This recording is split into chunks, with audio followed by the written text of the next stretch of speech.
So we closed March 18th was our last day, and we were closed for 2 full months. So we opened up again May 16th on a limited schedule. So instead of being open 5 days a week, we're only open 3 days a week right now. And it's slow. So, I mean, like everybody, we lost 2 months worth of revenue, right? And guests and programming and everything like that. But financially, we're okay. We get lots of grants from various foundations, and a lot of those had already come in and were already in hand, and projects that we were working on were already funded. And so we were able, while we were closed, to tidy up a lot of projects that weren't done yet. So we finished a renovation in our education building. We started and have just about finished renovating the exterior of our rail car. So we were able to get a few little behind the scenes things done. The staff, we were able to work from home. I mean, there's all kinds of stuff you could still do, offsite, but our volunteers weren't able to come up there. And most of my volunteers are over the age of 65. Most are in their 70s. So they've had to stay away for this whole time. We did find a way for them to come back since we finished the education building. It houses two very intricate HO scale model railroad layouts. And so they've been able to come up on the days we're closed, and they can work in that space, putting those displays back together, doing repairs and things so that they're not exposed to the public.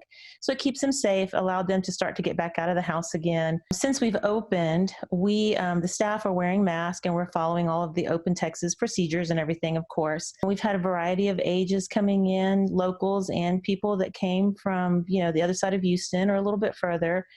It's starting to trickle back in.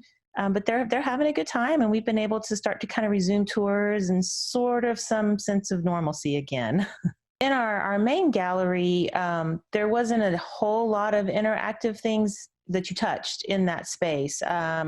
We had a little hobo exhibit where the kids got to, write their own hobo signs. We had a simulator that was like you were driving an engine. So we've covered those things up so that nobody's touching.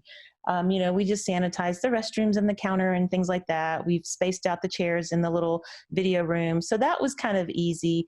Our garden railroad was something you watched, and so that's able to run without changes.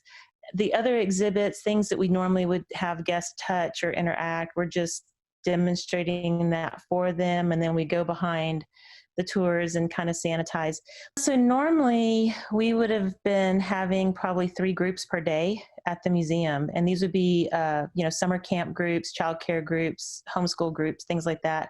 So all those kiddos are not coming this summer, so all the field trips have been canceled. Our senior groups, normally we've got a bus or 2 of seniors coming out every week.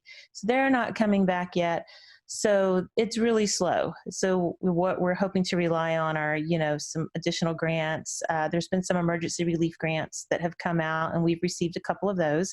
So that's been really helpful. But I think fortunately, we're in a position to do well through the end of this year, and hopefully this doesn't last much longer than that. But we're pretty conservative. We've got a great board, and they're very wise in our budgeting process. And so I think for that reason, we're gonna do okay.